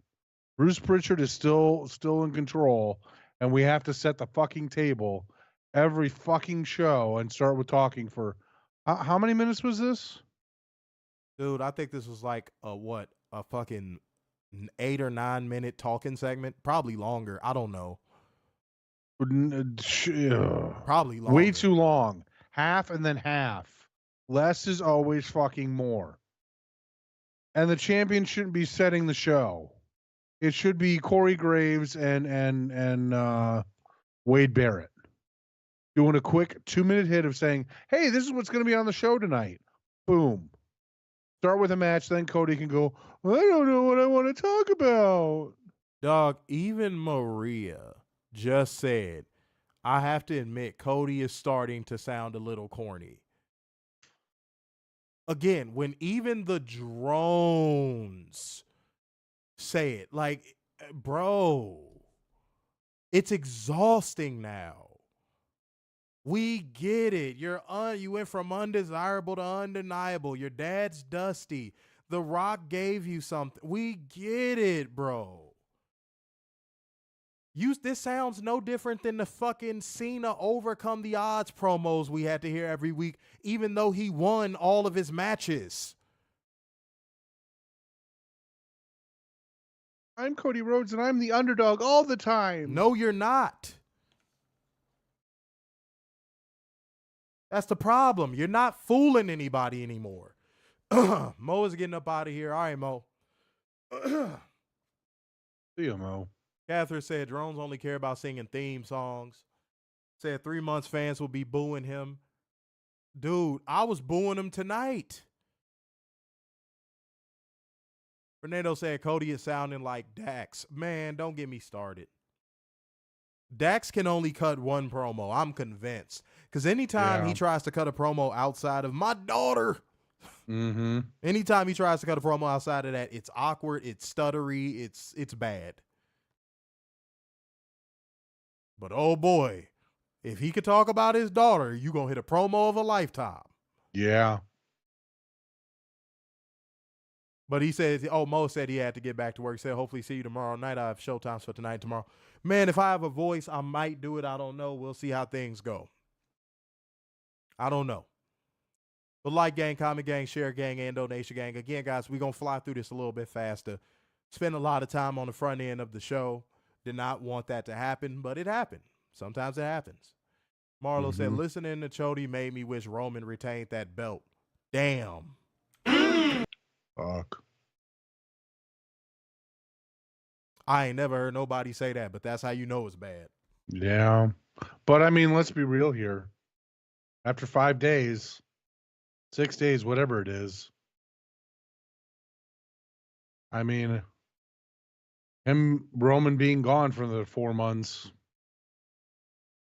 wouldn't that not be in the best idea? Because, like, honestly, what is there for Cody on SmackDown? Nothing. Let's move on. Wait, who was that? Not yet. Hold on, Elder Gomez. We finna get that, man. Y'all gotta slow down. But new commenter, welcome in. Welcome in, Elder Gomez. Much love to you. All right, we see Bayley and the LWO arriving at the arena separately. The bloodline consisting of Paul Heyman, Jimmy Uso, and Solo Sikoa roll up on what used to be Roman's office. How can he have an office in every arena? They literally acted like that's a place he's been since forever. Like they shoot out of the same arena every week. Yeah, apparently they shoot out of LCA every week. And he sees it with a Cody Rhodes sign on, and Kevin Owens walks past them and into the room. Okay. Solo Sikoa says he's going to take care of it, but Heyman stops him and says there are wins and losses and consequences, and they lost. And that means the champion's dressing room isn't theirs anymore, but they're going to get back there, and that's an order from the tribal chief. Okay. LA Knight makes his entrance, and we go to break. We got Booby Lashley going against LA Knight, Santos Escobar, and a triple threat WWE Undisputed Championship #1 Contenders Tournament semifinals matchup. LA Knight will win by pinfall with the BFT in a match that I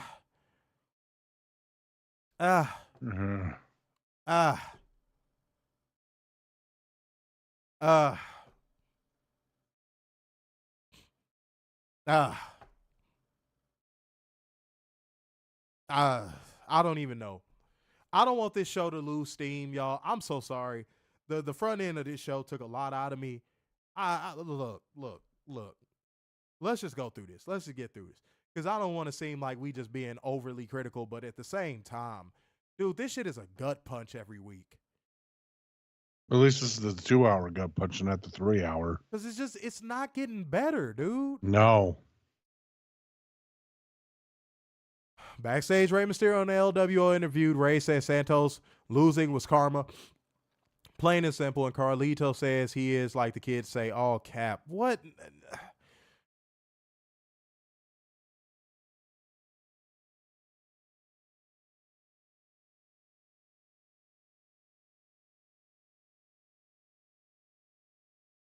No adults in real life talk like that. How many adults in real life do you hear go, well, as the kids say, all cap?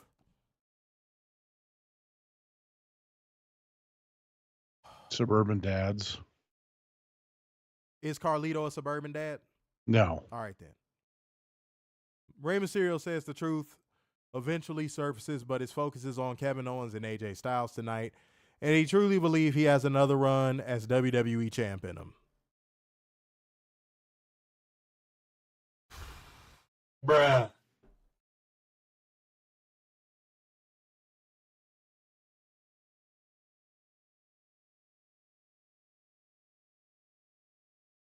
Well, I'm sorry that you roll in that circle, Catherine.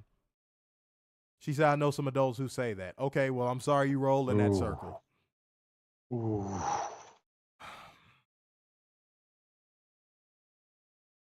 This would be so much easier if this show was even decent. Yeah. Not even good. Like, if the show was even decent, this would be so much easier.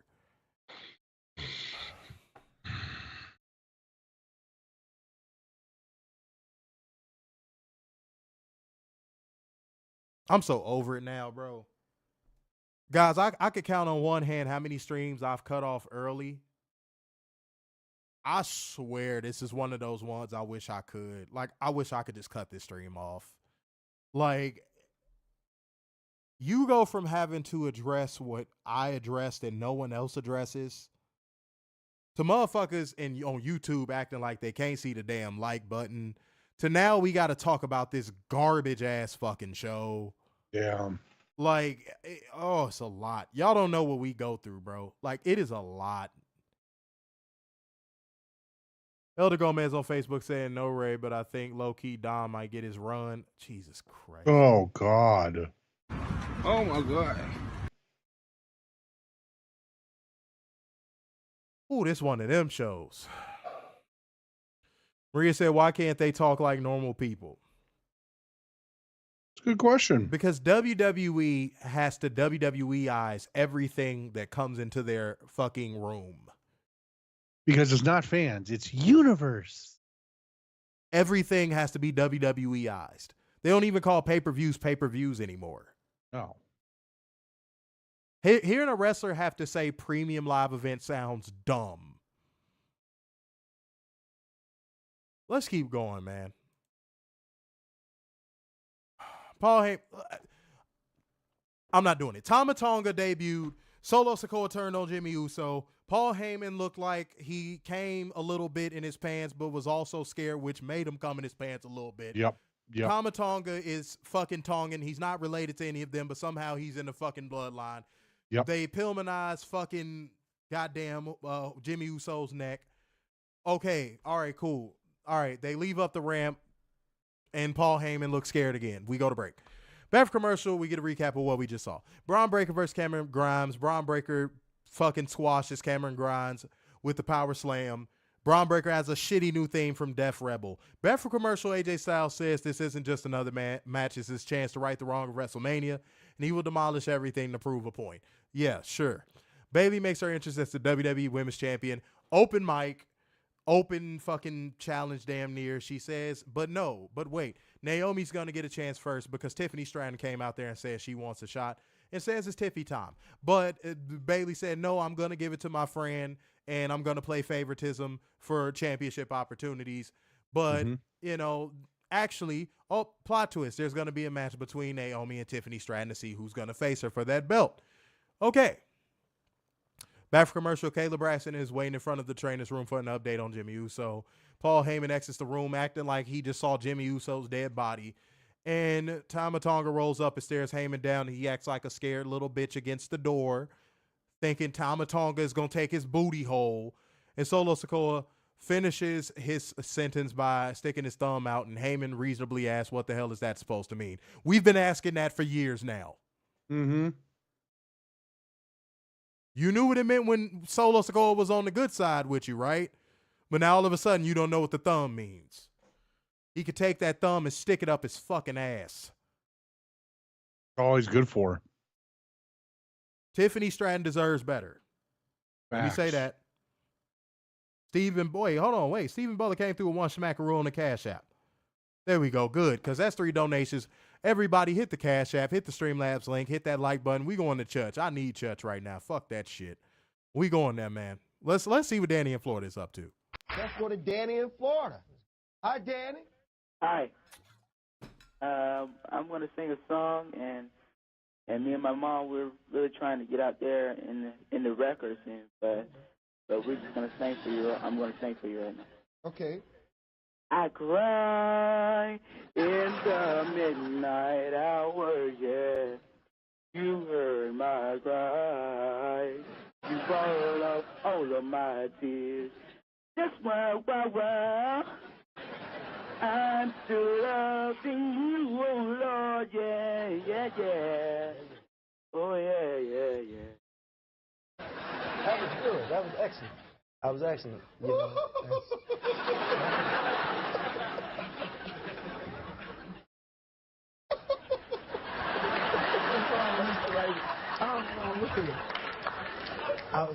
I certainly did enjoy that.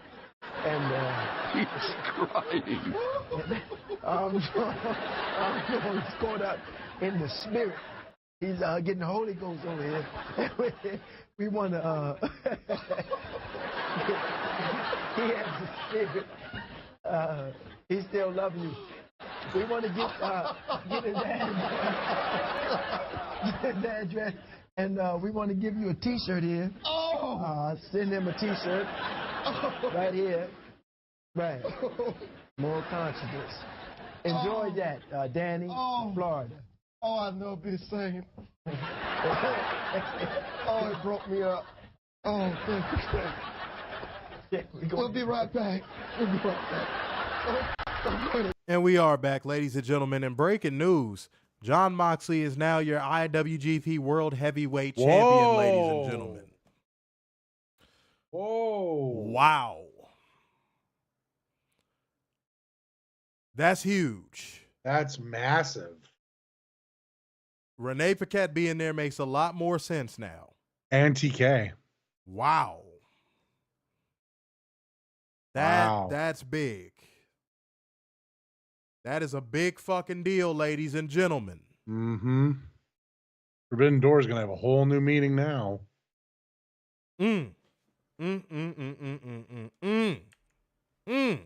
God damn. All right. I did not expect that. C. Butler said, here come the drones. Who? Said finally something new in New Japan. Yeah. That's insane. Yeah, it's weird not seeing Okada win it back for the 19th million time. But yeah. Hey, Forbidden Door's coming. Calm down. No, I ain't calming down. Shit. Fuck no. I don't think New Japan gonna do that again. All right, y'all. Let's keep going, man. Let's keep going, ladies and gentlemen. Naomi versus Tiffany Stratton. Naomi wins with a jackknife pin. And here we go. Here we go again. Somebody getting over on their own organically and WWE penalizing them for it. Of course. That's all I'm going to say about that. I have nothing else to say. Mm-hmm. Fuck all that shit. I'm not going to talk about that A-Town down thing. Backstage, the Street Profits and the New Catch Republic are watching that promo along with Nick Aldis, who says they'll find the tag champs the challenger next week. Okay, whatever. Y'all don't care about the tag division, no way. Shut up. Yeah, so get rid of it. We see Rey Mysterio getting ready and we go to break. Back commercial, Logan Paul cuts a promo to his phone at home, crowing about how he retained the United States Championship at WrestleMania. Next up, we got Bianca Belair and Jade Cargill going against Chelsea Green and Piper Niven. Because apparently they're a tag team again now. Aren't they Raw superstars? Oh, I guess that hard brand split doesn't mean shit. I literally said on the way back to Chicago, they need to cancel the draft. Yeah. They don't honor it. No, at all. What's the point? There needs to be consequences for people showing up on other shows. All right, y'all. Bianca Belair and Jade Cargill win by pinfall with Jada from Jade Cargill on Chelsea Green. So apparently all Jade Cargill is going to do is beat Chelsea Green. Yep. And do her AEW moveset. Because they had to get the ookie gookies from AEW off of it, right? Uh-huh. And I'm going to say it if nobody else will. I liked her AEW entrance more. Same.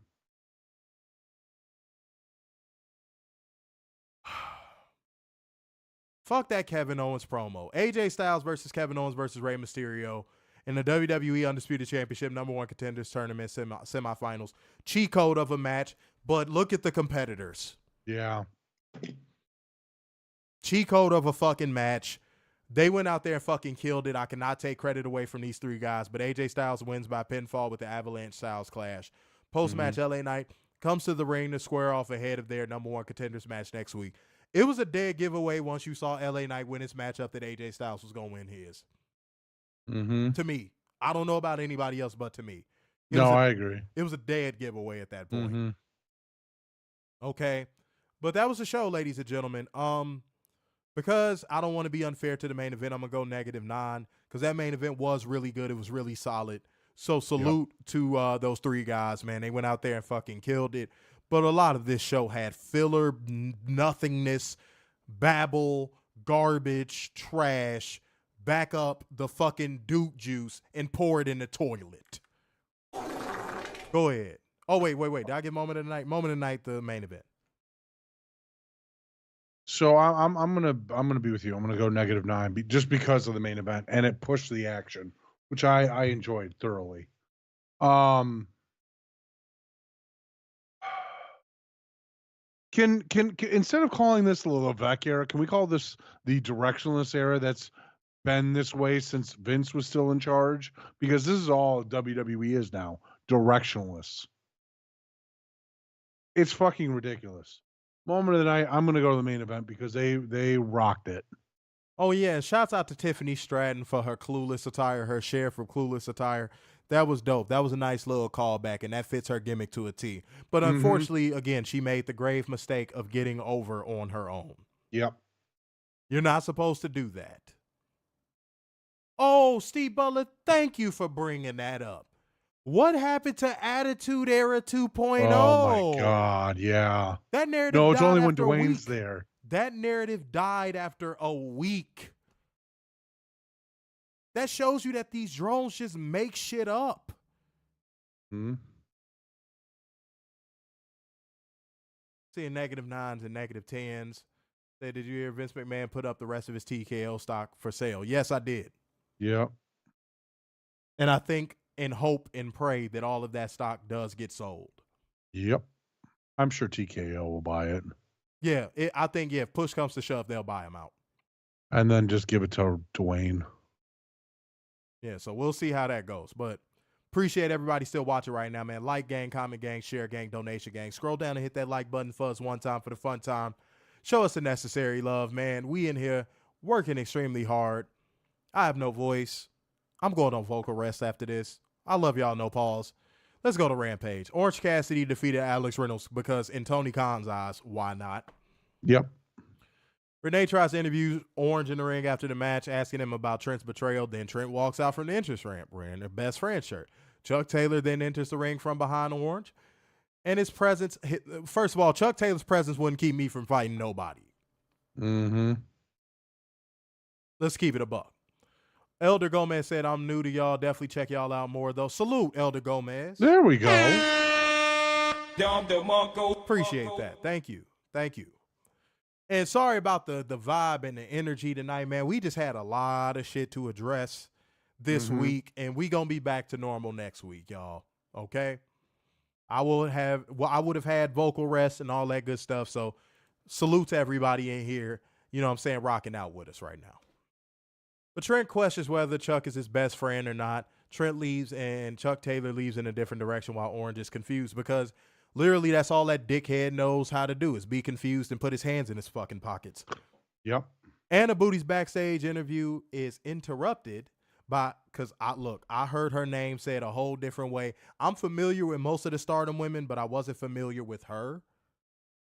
I heard Azumi. I heard AZM. I've heard a lot. Same.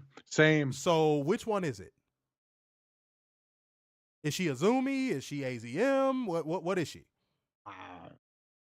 Because I know Mina Shirakawa. I know about, obviously, Julia. I know about most of those ladies over there. But, yeah. But she's interrupted by her who says she's coming for Tony Booty on Collision. Okay, all right. I'm like, goddamn, you dirty bitch. You dirty bitch. You dirty bitch. And Anna Booty seems pretty happy about that after losing to Mariah May on Dynamite. Julia Hart defeats Leyla Hirsch in a match that you can tell, obviously, these two didn't have a lot of chemistry. I don't know if they had time to go through their match or whatever the case may be, but it got a little sloppy at certain points. And apparently Julia Hart suffered a shoulder injury during this match as well. But yeah, Yeah, I don't know. I don't know. This one just it didn't hit. But, you know, hopefully Julia Hart's okay because she does have a lot of potential and we do applaud her work consistently. And hopefully Leyla Hirsch gets back on AEW TV more consistently because she was catching fire before she got injured. Facts. So there you have it. Gotcha, bitch. All right. Don Callis' family is interviewed. Don Callis doesn't actually care if Powerhouse Hobbs and Cal Fletcher beat Blackpool Combat Club tomorrow on Collision. The priority is to injure Bryan Danielson and rip his eye out so he can't make it to Dynasty to face Will Ospreay. Okay. Because we got to make it like Portland. Portland. And next up, we got Zach Knight, Soraya's brother, going against Angelo Parker in a match that y'all going to be shocked. I'm going to put a mini cheat code on this one. This match actually got me invested in this feud a little bit. Mm-hmm. I didn't know her brother could work the way he could work. Her brother is actually kind of good. He's actually all right. This was perfect for Rampage. And the color in this matchup work. I actually want to see where this feud is going to go now. Mm-hmm. I like this. I really like this. I thought this match was actually kind of good. Mm-hmm. Yeah, so mini cheat code for that one, man. Mini cheat code. After the match is over. Oh, and by the way, salute to Harley Cameron, who obviously came out with Saraya tonight. Go run up the numbers on that interview. It is up on YouTube, Twitter, Instagram. So you have, and Facebook, you have no excuse to not watch it. Okay. Mm-hmm. It is on every platform we have. Okay. But, and by the way, can't fail to mention Zach going, I'll take care of Ruby and Angelo hulking up and all that stuff as a result of, like, everything in this was good. That was storytelling at a basic level. So good stuff. Good stuff. Mm-hmm. After the match is over, Zach Knight wipes some of Parker's blood on his own body as Saraya directs trash talking Ruby Soho, who isn't there. But yeah, good stuff. Yeah. This is perfect. Again, Rampage needed something like this. Maybe two at most feuds on the show to keep people interested. I enjoyed this. So yeah. Yeah. I think they could build off of this. Mm-hmm. Rocky Romero and Kyle O'Reilly are talking backstage. Now they got Kyle O'Reilly acting like a little begging beta bitch. He looks like a sad puppy dog. Every time he's on fucking TV, he looks like... No, go ahead. It's a sad fucking puppy dog look. And I'm like, get him off my TV. It'd be an honor if I could challenge you for the international title if you could be Roderick Strong there. What? If Roderick shows up after Rocky leaves and is miffed by Kyle's implication that Rocky could beat him and even more bothered by Kyle's desire to be international champion. He wants Kyle to watch what he does to Rocky at Battle of the Belts in the title eliminator match. He says Kyle could be champion, but not international champion. Shouts out to Credit Card Maestro in here late and not paying his late fees. Shame. Oh, wait, maybe he did. Hold on. I think I see a Cash App notification. I could be wrong. Hold on. Let me see. Maybe he did. No, he didn't. So, no, he didn't pay his late fees. God damn it. Well, salute to you, man. You know what to do. Hit that Cash App. If you can't, that's cool too, but hit that Cash App. All right? Much love. All right. He said Cody cries every week. He did not need to become a champion. No. And now he's to a point of where, again, like I said, he's cutting the same promo every week. Oh, God, Catherine, I was only paying attention to Matt Taven in the background. If you don't stop. Oh, God. If you don't stop. Okay? Saying I'm paying him, I promise. All right, man. All right. We're going to see. All right, we're going to see. We had a $30 Cash App goal last stream. You could have came through. We was only 10 away. All right? But much love. Appreciate you. Appreciate the viewership. Steve Butler said Cody's fan base is the worst. Yeah, because WWE enabled them to be that way. Yep. But we got Jay White defeating Matt Sydal, and I think that was the main event, if I'm not mistaken. Yep. Yeah. And obviously everyone saw that coming. It seems like they're trying to get some singles momentum back on him, which, again, he deserved, and it's long overdue. And the Guns of Jay White celebrating the ring, and the commentators hype up Saturday's Collision and Battle of the Belts as Rampage goes off the air. Rampage, I'm going to give a... I'm I'm gonna give a 3.5 this week.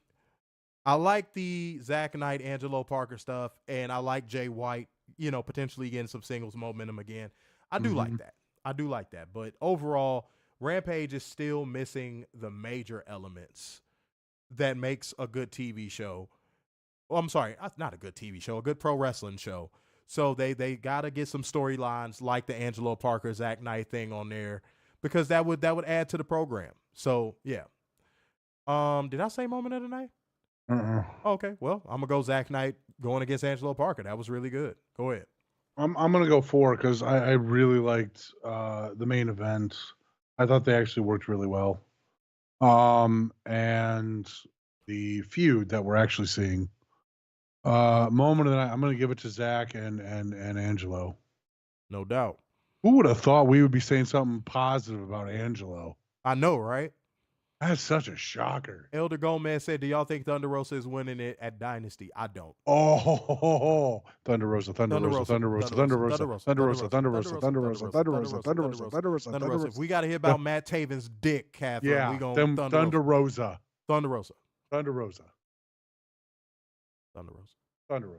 After said, rating 5, moment, Zach, Ange match. Yeah, well, Thunder Rosa, yeah. Steve Butler said 4.5, no moment. All right, y'all, keep them ratings flowing in. Otherwise, we finna get the fuck up out of here. Because I wouldn't be surprised if Thunder won. And then they hot shot it to Deanna. I wouldn't either, but we'll see. Maybe it does happen. Yeah. Maybe, take that, Weekly Steel Chair. Yeah, maybe they give her a loyalty motherfucking win, just like they did with Tony Booty before she went to the Timeless gimmick. Yeah, and all of the loyalty pushes that Sheeta got. Mm-hmm. Absolutely. So we'll see. It's a possibility. I personally don't think so, but we'll see. Yeah, we'll see. It's possible. All right. Catherine said Hater shows up. Maybe. Ooh. Screws Tony. Yeah, maybe. Small possibility, guys. Yeah. Small possibility. We shall see. And hopefully that's the feud, because I don't think the Timeless Tony Storm gimmick has ran its course at all. But maybe that's a feud that gets Tony Storm back into, her old gimmick. Maybe. We'll see. Drew has not yet signed a new deal. Any chance he could go to AEW? Well, I mean, yeah, if his contract expires. Yeah. 5 stars. He's on a handshake deal now. 5-star says Cody is a soft champion. Oh, we know. Yep. Robert said 4 moment of the night was Zach versus Angelo. Miss Ma'am said Hater needs to return. Yeah, we would love to see Jamie Hater get back out there. It's been a year, hasn't it? It's been a minute. Been a hot little minute. It's been a minute. All right, y'all. I don't have no clear shut up. We want to forget about Britt. Oh, don't. Please. No. Bad Maria. No. Yeah, keep her far away, please and thank you. Yes. Please. All right, y'all. Again, I don't have no clear to air. Warner, did you have one? No, actually, I don't. All right. Well, guys, that means it's time to get the fuck up out of here. Still under 2 hours, ladies and gentlemen. There we go. Hell yeah. So therefore, going once, going twice, and so to the man with the brazen in his hair. So, sign off yet again and see Epitome of Black Excellence, the king of dimes, just your boy, Mr. Starksign. The beacon of hope worldwide, the Messiah of semi-cute sixes, and the internal pessimist, Big Dub. Peace out, y'all. See you Monday. Shit. Yeah.